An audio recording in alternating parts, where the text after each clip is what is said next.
Olá, a quantidade de gente que hoje faz musculação, que procura fazer exercício, ter uma atividade física mais intensa, é muito grande comparado com o do passado. Mas quando a gente considera o universo total, nós ainda somos muito sedentários. A Organização Mundial da Saúde calcula que no decorrer do século XXI morrerão tantas pessoas por falta de atividade física ou por mortes provocadas pela vida sedentária, quanto aquelas provocadas pelo cigarro. Vocês imaginam que absurdo é isso? O cálculo é que o cigarro vai matar 800 milhões de pessoas no mundo neste século XXI. E a vida sedentária, outro tanto. Nós vamos falar sobre esse tema com o Dr. Ricardo Zanuto. O Dr. Ricardo é educador físico e é doutor em fisiologia pela Universidade de São Paulo.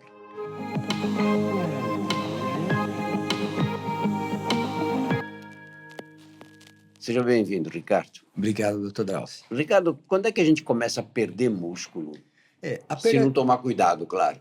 assim, a perda de massa muscular, ela vai ocorrendo de acordo com a idade vai avançando. Como é uma capacidade física, teoricamente a gente teria que sempre estar fazendo exercício ao longo da vida toda. O que que os estudos vêm mostrando? Que a partir dos 30 anos de idade, especialmente mulheres, tá? Se elas são sedentárias, elas já começam a ter uma perda em torno de 1% da massa muscular por ano da década dos 30 anos. Então, a partir dos 30, ela vai perdendo 1% por ano em média. Os homens, eles levam um pouquinho mais de tempo para que essa perda se acentue mais, por causa da testosterona, tá? Mas ela também ocorre. Então, teoricamente, a gente deveria treinar sempre, mas a partir dos 30 já se torna uma coisa um tanto quanto obrigatória em termos de manutenção da Pois se musculatura. perde 1% da massa muscular, quando Muscular. ela chega aos 50 anos, perdeu 20% dos Chega a músculos. perder em torno de 20% se não faz absolutamente nada. Agora, o que é o legal da massa muscular é que ela é um tecido bastante, eu digo que ele é complacente. Não quer dizer que eu tive uma perda dessa musculatura, que eu não posso também ter um reganho dessa massa, eu não posso ter o processo de hipertrofia. Só que a gente tem que começar. Eu costumo falar para os meus pacientes na clínica, né, que o envelhecimento ele é um processo, né? E como é um processo, muitas vezes as pessoas começam a treinar bem tardiamente e não fez aquela poupancinha antes. Então, quanto antes começar, é sempre melhor. Ricardo, então você disse que uma mulher começa a perder massa muscular, mulher sedentária, claro. Sedentário. Começa a perder massa muscular aos 30 anos, perde 1% ao ano, chega aos 50 anos, já perdeu 20%, e depois dos 50? Essa perda ela sempre vai sendo cada vez mais gradual, né? Então, por isso a gente fala, tem que começar a fazer exercício para acentuar. O problema é que depois dos 50, o que que acontece com a mulher em especial? Muitas vão entrando em menopausa. E aí, com a chegada da menopausa, com a redução do estradiol, aí ela começa a sofrer já com essa massa muscular menor, os problemas na ossatura. E aí você tem um agravamento desses processos, como a própria osteoporose. Então, a musculação em si, a manutenção da massa, além de tudo, ela começa a prevenir, né, esse declínio também da massa óssea. Então, é importante começar sempre. Eu falo, tem que fazer uma poupança antes para chegar no envelhecimento um pouco mais saudável. E depois dos 50 anos? Vamos pegar a mulher sedentária, absolutamente sedentária. Começa aos 30, perde 20% da massa muscular até os 50. E aí? E aí ela tem que começar a treinar, né? Assim, aí ela vai ter uma resposta de um estradiol um pouco mais baixo, que é fato, ela muitas vezes aos 50 anos ela já está menopausada, mas aquela complacência da massa muscular, aquela capacidade de se adaptar, ela ainda existe. E aí ela tem que iniciar imediatamente um treinamento de força. A força é uma das capacidades físicas que mais se reduz com o envelhecimento. E ela tem que treinar. É a partir do momento que ela iniciar um programa de treinamento, essa musculatura ela tem a capacidade também de se recuperar, ela tem uma capacidade também de hipertrofiar. Não quanto jovem, tá? Tanto quanto, né? Vamos falar assim, porque tem uma questão hormonal, tem um viés hormonal por trás, mas ela também tem uma capacidade de se adaptar. E aí ela vai aumentando essa musculatura com o treinamento. E os homens? Os homens também têm uma queda, tá? Mas é a partir, geralmente, dos 40 anos, essa musculatura também vai caindo. Só que diferente da mulher, né? Aí tem uma questão de dismorfismo sexual. O homem não tem uma andropausa definida, né? O homem, ele não zera a testosterona igual a mulher, que realmente o estradiol acaba ficando em níveis muito baixos. E aí, como ele tem ainda um pouquinho mais de testosterona, se ele iniciar um programa de treinamento de força, ele também consegue se adaptar muito bem e consegue manter essa musculatura para evitar as doenças, né, geralmente crônicas, que advêm do próprio envelhecimento. Ricardo, nós temos uma longevidade, felizmente, que aumenta à medida que os anos passam, né? Hoje mora uma pessoa de 70 anos na família, se diz que morreu moço. Quando eu era menino, morria alguém de 60 anos, a gente achava normal, achava que era idade de morrer.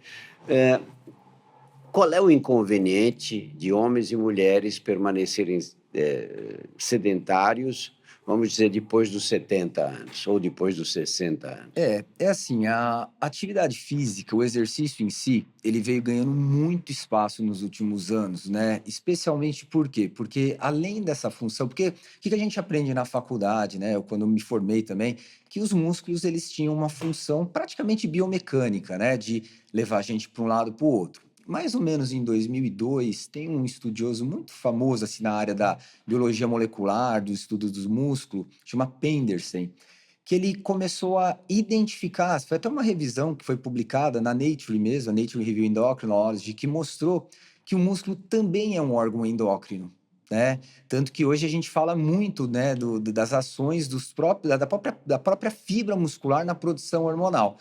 Então, o que que acontece? Conforme a gente vai envelhecendo, se a gente não teve, né, esse histórico do próprio treinamento, se a gente não faz nada de atividade física, a perda da musculatura, ela também vai aumentando a possibilidade, na verdade, do desenvolvimento das doenças crônicas, porque até mesmo esse efeito hormonal que esses músculos mais treinados teriam, eles se perdem também. Então, tem uma função metabólica o nosso músculo. Hoje a gente tem um eixo, que a gente fala que é o eixo músculo-cérebro, né? A gente tem um contrabalanceamento da musculatura com o próprio tecido adiposo. E aí você imagina, no envelhecimento, a pessoa chegar com um déficit muscular muito grande. As desordens metabólicas, elas são muito mais pronunciadas, como a resistência insulínica, a diabetes, né, a obesidade, uma série de outras coisas. Quando você fala em ativar a função muscular, a musculação, você se refere a que tipo de exercício? Vamos lá. O que que é treino de força, né? O que que é a musculação? Geralmente a musculação a gente atribui muito, né, aquele icônico desenho de ir para academia, ficar puxando um monte de peso, né? Na verdade, musculação é qualquer exercício que você faça que vai aumentar a tua massa muscular, principalmente, e vai aumentar a tua força. E quando a gente faz esse tipo de treinamento, você pode sim, né, a figura mais comum é ir para uma academia, mas você também pode estar usando o próprio peso corporal. Existem treinamentos hoje chamados de treinamentos funcionais, que são extremamente importantes e aumentam a massa muscular. A própria calistenia, que são exercícios que você usa também o peso corporal e que também vai gerar um desenvolvimento de força e aumento de massa. Então, são aquelas atividades onde você sempre vence uma resistência, vamos falar assim, para ficar mais fácil, né? Então, são essas atividades onde você vai vencer resistências e vai melhorar sua força e sua própria massa muscular. Não necessariamente só ir para uma academia. O que democratiza a musculação, né? Demais, né? É que assim, quando você faz um treino de musculação numa academia, qual que é a grande vantagem? Você está repleto de aparelhos, você tem uma série de possibilidades ali. Quando você faz em casa, você está usando o seu peso corporal. Ela vai gerar uma resposta de hipertrofia, de adaptação? Obviamente que vai. Só que com o tempo, esse treino tem que ter progressão. Então você tem que fazer uma progressão relacionada à própria carga e uma variação maior dos exercícios. Afinal, a sua sobrecarga, que é o seu peso, é sempre o mesmo. E para ter hipertrofia, a gente sabe que um dos princípios é a progressão da carga. E aí você vai adaptando. Então, hoje você vê muita gente, até mais por causa da pandemia, né, que usa saco de arroz como sobrecarga, usa garrafa de água. Tem uma galera que adapta, muitas vezes, assim, aparelhos em casa mesmo, sabe? Fazendo peso de concreto para brincar, para se divertir. Então, sim, democratiza de grande forma. Ricardo, não adianta eu ir para uma academia amanhã e ficar 2 horas levantando peso, que eu vou estar com os músculos quebrados no dia seguinte. Isso é muito importante, a regularidade, né? Qual é a periodicidade da atividade física para manter uma musculatura rígida? Vamos lá. Sempre que a gente inicia um programa de treino, uma das coisas que a gente sempre pede, né? E é óbvio, isso tem que ser muito bem definido. É o objetivo desse treino, né? Uma coisa que hoje eu vejo muito errado, ainda mais porque hoje você tem grandes redes de academia que você tem até um número baixo de profissionais por orientar, e muitas vezes você vê até pessoas de mais idade chegando nessa academia, putz, são prescritos aqueles treinos genéricos, a pessoa não sabe treinar e ela erra feiamente o exercício. Então, o que que a gente sempre sugere, né? O que que seria o mais adequado? Primeiro, é definir o objetivo. Se a ideia é manter a saúde, manter a musculatura, o que que os números vêm mostrando, que a própria OMS recomenda? Que você treine força pelo menos 2 vezes por semana. Isso já vai te trazer benefício para a saúde e que você coloque ali pelo menos uns 150 minutos de atividade aeróbia também, né, moderada, ou 75 minutos de atividade vigorosa. Isso, teoricamente, vai manter. Manter significa aprimorar, melhorar, aumentar um monte a massa muscular? Não. Aí a gente tem que dar volume ao treino. Geralmente se pede no mínimo de 3 a 4 vezes por semana para ter um aumento significativo da própria massa muscular, né? Uma periodicidade um pouquinho maior, mas desde que tenha orientação, porque não é só ir para a academia. Você precisa ter uma progressão da carga de trabalho ao longo do tempo e essa variação dos exercícios. E isso só um profissional de educação física, mesmo bem capacitado, que eu creio que possa estar, né, detalhando, mostrando e trazendo você no seu objetivo. Ricardo, eu sou corredor, eu corro há muitos anos. E é um sofrimento correr, né? Eu corro também. É um Te entendo, sofrimento. corroboro. As pessoas falam, ai, que disposição que ele tem. Disposição Não, nenhuma, a não é. gente Dói, vai porque dói. tem que ir, né? Teimoso. E você sofre, fica cansado, só pensa no final da corrida. Mas na hora que você termina, Exato. especialmente quando foi assim uma corrida vigorosa, uma corrida durante algum tempo, dá uma sensação muito grande de bem-estar e de otimismo. Qual é a relação entre a atividade física e o psiquismo? Olha, existem muitas relações, né? Como eu estava comentando anteriormente, né? As miocinas, né? Miocinas é aquele grupo de hormônios que a gente correlaciona à produção muscular. Eu estava até comentando um pouquinho antes, né, aqui com a minha assessora. O problema do exercício é que o exercício ele tem muito viés. Então, as pesquisas científicas, quando você trata da atividade física, elas são difíceis de ter controle, porque você pode correr, você pode caminhar a 10 quilômetros por hora, correr, perdão, a 10 quilômetros por hora, você pode correr a 14, você pode andar a 6, você pode fazer musculação 3 vezes por semana, você pode fazer 5. Então, tem um monte de viés os estudos científicos quando a gente trata, porque é difícil você ter um grupo controle de fato, tá? Mas o que que a gente sabe hoje? Quando a gente faz atividade física, existem algumas vias metabólicas que são ativadas pela nossa musculatura, dependendo do tipo de exercício, que tem uma ação de sinalizar o nosso sistema nervoso central, que vai melhorar essas questões todas. Então, por exemplo, existe uma molécula, né, considerada até um hormônio, uma via, né, que chama catepsina B. Essa catepsina, ela é produzida pelo músculo quando a gente faz atividade física, ela atravessa a barreira hematocefálica e lá no nosso hipocampo, ela estimula uma proteína produzida pelo próprio cérebro, chamada de BDNF, que é uma proteínazinha que tem uma ação de aumentar a atividade neural, inclusive aumentando a vascularização do hipocampo, inclusive o tamanho do hipocampo, né? Para quem não sabe, hipocampo tem aquela função de controlar as nossas emoções, a nossa motivação, né? A nossa energia também, Memória. a memória, principalmente a aprendizagem, né? Principalmente. Então, assim, a atividade física, ela tem uma relação direta com essa atividade mental, né? O Nietzsche tem uma frase muito famosa, né? Que ele falava que os grandes pensamentos se concebiam na caminhada, né? Então, assim, você vê que juntar exercício, atividade física e mente é uma coisa que os filósofos lá em 1800 e bolinha já estavam pensando. Então, sim, melhora muito. E esse benefício também, ele se dá pelas chamadas neurotrofinas, né? A principal pós-exercício é a tal da beta-endorfina, que é um opioide. E como opioide, o que que ela faz? Ela tem aquela sensação, ela gera mesmo na gente. Na verdade, o papel da endorfina principal eu falo que é um anestésico natural, que é para a gente aguentar o processo inflamatório do treino. Só que ela também promove muito bem-estar. Então, eu costumo falar para meus pacientes, né, que uma pós-corrida é orgásmica, porque você termina e fala, nossa, graças a Deus, né, que eu acabei isso daqui. E aí você acaba aumentando essa beta-endorfina que vai também te ajudar com o controle da própria ansiedade, da depressão, vai te deixar mais calminho. A gente tem um aumento da produção da serotonina, né, também com atividade física. Então a gente vê os medicamentos, né, que inibem a recaptação de serotonina para deixar mais na fenda, para melhorar até a depressão. Poxa, o exercício aumenta a produção desse neurotransmissor também.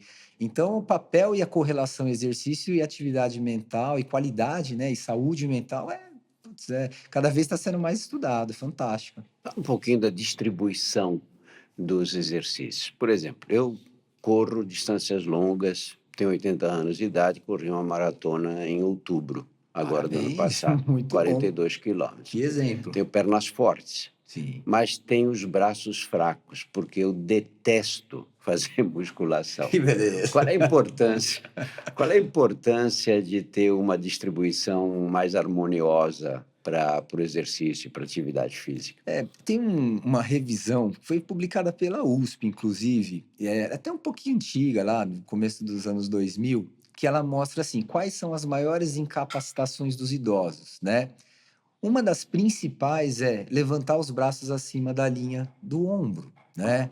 Então, adianta ter pernas fortes se eu não consigo levantar os braços acima da linha do ombro para pegar um negócio, às vezes, aqui em cima, percebe? Então, a musculatura, ela representa praticamente 40% de toda a nossa composição corporal, né? 40% do nosso corpo é massa muscular. Então, eu tenho que ter para tudo, porque essas áreas também são requisitadas em outros movimentos. Então as pernas são resistentes, mas quer dizer que muitas vezes se eu não fizer treino de força ela vai estar forte necessariamente? Não, porque são capacidades diferentes, né? A resistência de força é diferente da força pura. Então o ideal mesmo para quem corre é fazer musculação também. Tanto que as planilhas de programa de treinos de corrida, sempre o profissional que está fazendo ali a tua planilha, eu tenho certeza que ele inclui o treino de fortalecimento específico para a corrida, mas tem que ter, porque é um músculo forte que vai prevenir o quê? As lesões articulares, as dores no tornozelo, as dores no joelho e principalmente no quadril, que acontecem bastante. Então, o treino muscular ele tem que ser sistêmico, né? Não adianta você treinar. Antigamente falava muito, né, dos fisiculturistas camarão, né? Que eram aqueles caras que tinham as pernas bem fininhas e ficavam com aquele tronco gigantérrimo. Não adianta também. Então, o bom senso é treinar tudo, né? Seria o mais adequado. Você falou que não há necessidade de ir, obrigatoriedade pelo menos, de ir a uma academia para fazer um Sim. exercício que aumente a força muscular. Isso pode ser feito em casa, você usa o peso do seu corpo mesmo e, para fazer exercício para exercitar os músculos. Mas como é que a pessoa sabe? Como é que ela sozinha é capaz de saber quais são os exercícios melhores?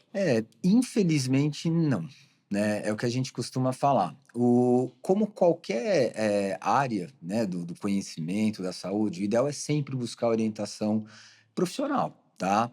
Quem que é o profissional mais habilitado para fazer isso? É o profissional de educação física, sem dúvida, tirando aquelas pessoas que de fato têm alguma condição clínica médica específica, né, então às vezes pega uma pessoa que tem uma artrite reumatoide, que tem limitações, aí é bom você estar conversando diretamente com o médico para ver, né, quais são as limitações. Então, assim, para saber é muito difícil, para ser muito franco. O que eu sempre sugiro para algumas pessoas, quando quer iniciar programa de exercício, é tentar contratar um profissional de educação física, né, que minimamente possa te orientar. Ou hoje você tem até alguns vídeos mesmo no próprio YouTube, né, onde você tem alguns exercícios de iniciação, onde você pode começar a estar fazendo. E você fazendo exercício inadequado, você aumenta o risco de lesões musculares, né? Sem sombra de dúvida. Como é que a pessoa deve se comportar quando, sei lá, estava correndo, andando muito rápido, começou com uma dor na perna, ou levantou um peso exagerado nos braços? Que cuidados tem que tomar com essas lesões? Assim, a musculação, perdão, é o que a gente fala, sempre você tem que definir objetivo. Quais seriam os passos a passos, o que que a gente pode sempre orientar? Inicialmente, definir o objetivo, começa a treinar leve, né, começa com baixa carga.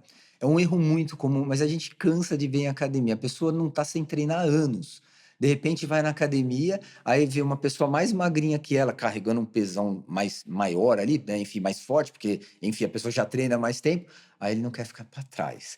Aí Fica ele com ele fica vergonha. com vergonha, ele soca a carga, no outro dia tá assim, né, não consegue andar, não consegue levantar da cama. A gente vê isso todo dia. Então o primeiro passo é carga baixa, né, carga baixa. Então começa sempre do menos para o mais. Não consegue usar barra, as academias têm tubos de PVC para você começar, para você ter uma ideia. Fez, um movimento. Segundo, foca na técnica. Um erro muito comum é técnica errada de movimento.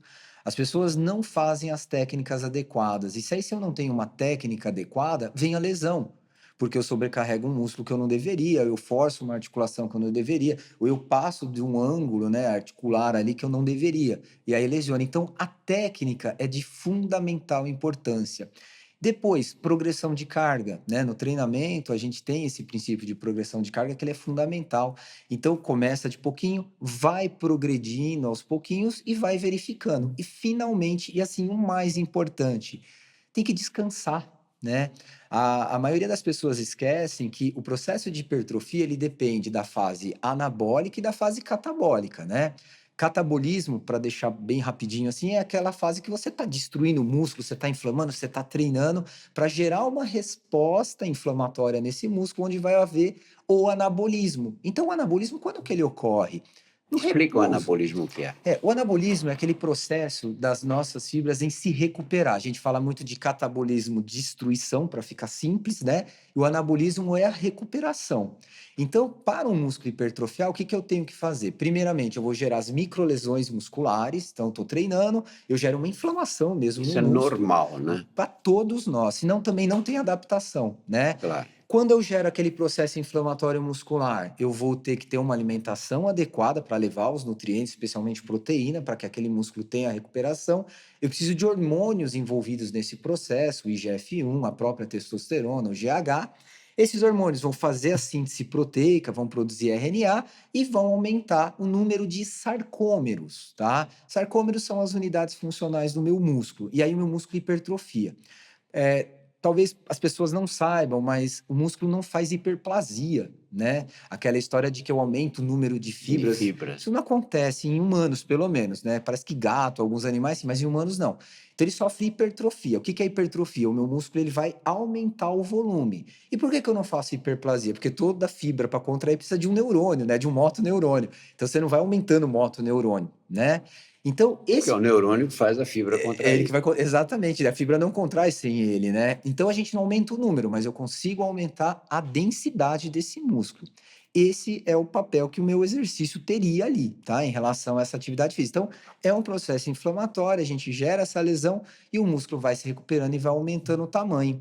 Isso é o anabolismo. Só que o anabolismo ele ocorre no repouso, né, é quando você está descansando. Então que erro que também a gente vê muito nas academias? Comecei a treinar, e aí a pessoa fala: "Não, você nunca fez nada, né? Agora eu vou 6 vezes por semana". Eu falo: "Gente, não, calma", né. Não adianta ser ir 6 vezes por semana, né, e não descansar, porque não tem processo anabólico. E ainda meninos, pega os molecada mais jovem que quer ter peito grande, braço grande, eles ainda treina peito 4, 5 vezes por semana, sabe. Chega lá, treina, treina peito e: "Pô, mas eu não meu peito não cresce". Cara, você não descansa. Descansa. Então, o repouso é muito importante também para que essa fibra se recupere. E aí você fecha o processo anabólico. Hoje você vê nas academias uma especial pessoal mais jovem, né, usando hormônios, Muitos. sexuais, testosterona, especialmente para ter hipertrofia muscular. Qual é o inconveniente? O grande problema da utilização de hormônios, especialmente em pessoas mais jovens, né, é que você vai ter assim, uma sobrecarga muscular e articular muito grande, é muito comum, porque você vai ter uma capacidade maior de gerar força, né, você vai gerar mais força, você vai hipertrofiar mais, é um fato, só que você tem muito efeitos colaterais que vêm junto. Então, por exemplo, a gente vê às vezes garotos de 16 anos que ainda estão em fases de estirão, que ainda estão em fase de crescimento tomando testosterona. Só que ninguém alerta eles que a testosterona ela tem uma ação na ossatura lá, nos condrócitos, que ela inibe a atividade deles. Então você tem um fechamento das epífises ósseas mais cedo. Então a pessoa pode diminuir até a estatura, ela cresce menos do que ela deveria. Então impacta, sem falar nos efeitos do próprio, né, atrofia do próprio testículo, muitas vezes com drogas extremamente androgênicas que formam muito DHT, que é a dihidrotestosterona, você pode ter também, né, uma alopécia antecipada, então calvície, queda de cabelo, acne severa, né? Sem falar das hipertrofias, o que a gente chama de visceromegalia, né? O aumento do fígado, do intestino. Muitas vezes, com pouca atividade aeróbica associada, você tem uma hipertrofia, né, do ventrículo esquerdo. Então, você diminui a área do volume de ejeção de sangue, e aí a frequência cardíaca aumenta. Quando acontece isso, aumenta a pressão arterial.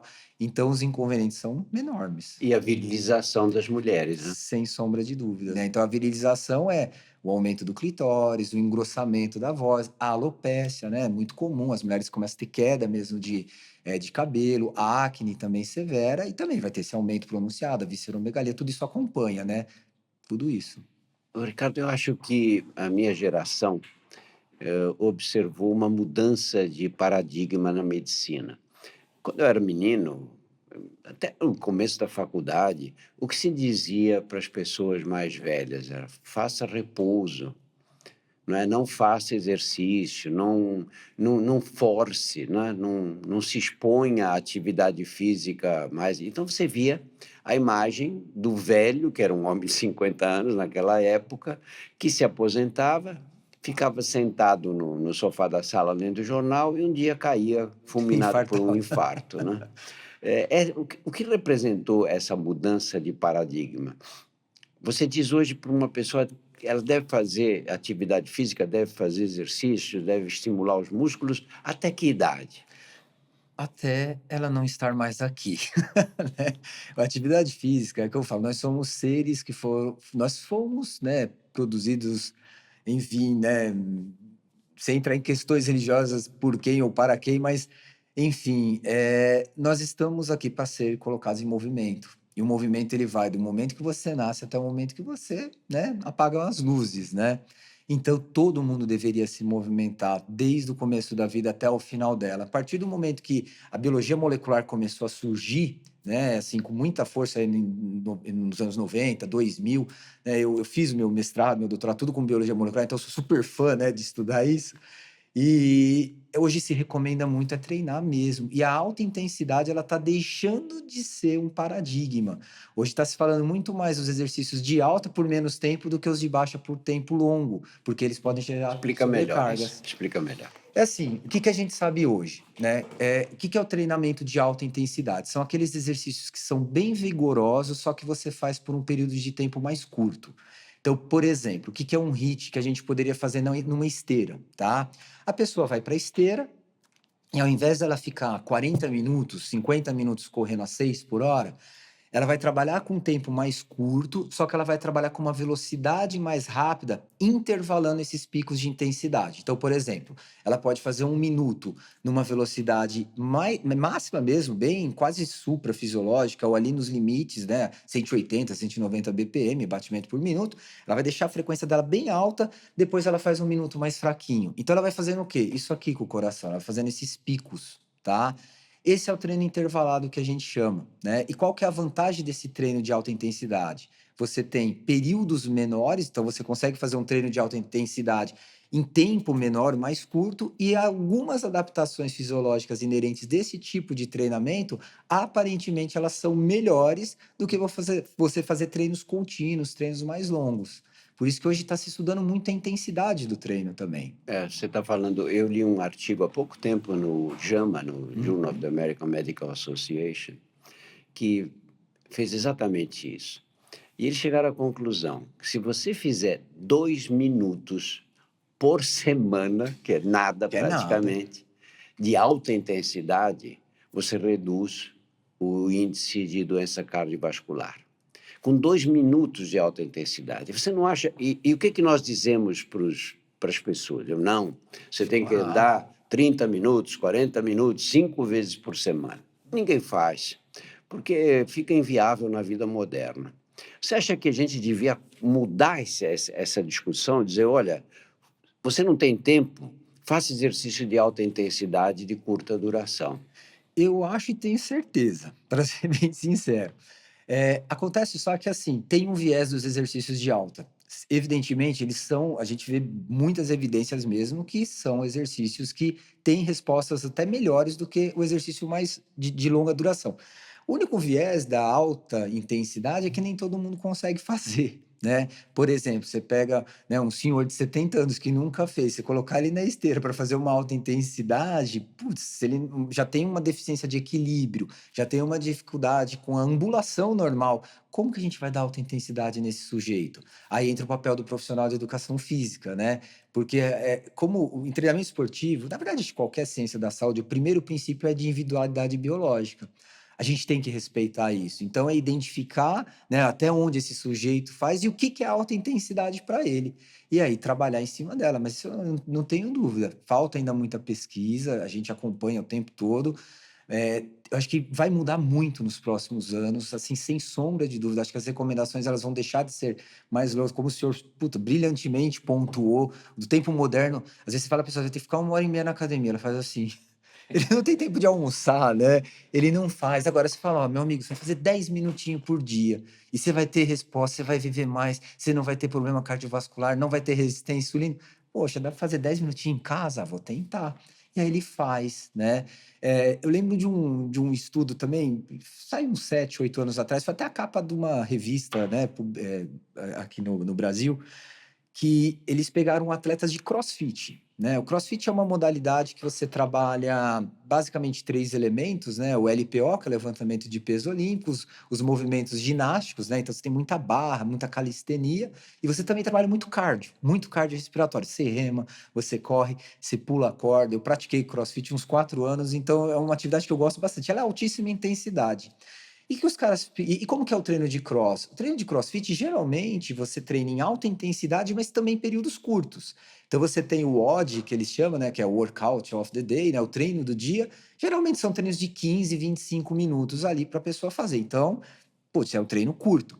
Pegaram um grupo de crossfiteiros e colocaram para ver se os caras conseguiam correr uma maratona de 42 quilômetros. Olha que interessante, a especificidade do cross não é de um maratonista. Todos terminaram sem quebrar A maratona. a maratona. Então, a alta intensidade é a chave, viu. Ricardo, nós vamos ter que parar, porque Tá nós bom. vamos ficar conversando Ah, aqui vai longe, se até a deixar noite. vai longe, eu adoro isso. Olha, muito obrigado Que por esses agradeço. esclarecimentos todos, viu? Muito Muito obrigado, obrigado. Ricardo. Eu que agradeço, é uma honra estar aqui, né, participando do programa, eu sou super fã do senhor, então eu que agradeço demais pelo convite. Muito obrigado. Muito obrigado. No nosso portal você encontra mais de 100 podcasts sobre os mais variados temas. Conheça também os nossos outros podcasts, o Porquê Dói, o Saúde Sem Tabu e o Outras Histórias. Muito obrigado pela atenção.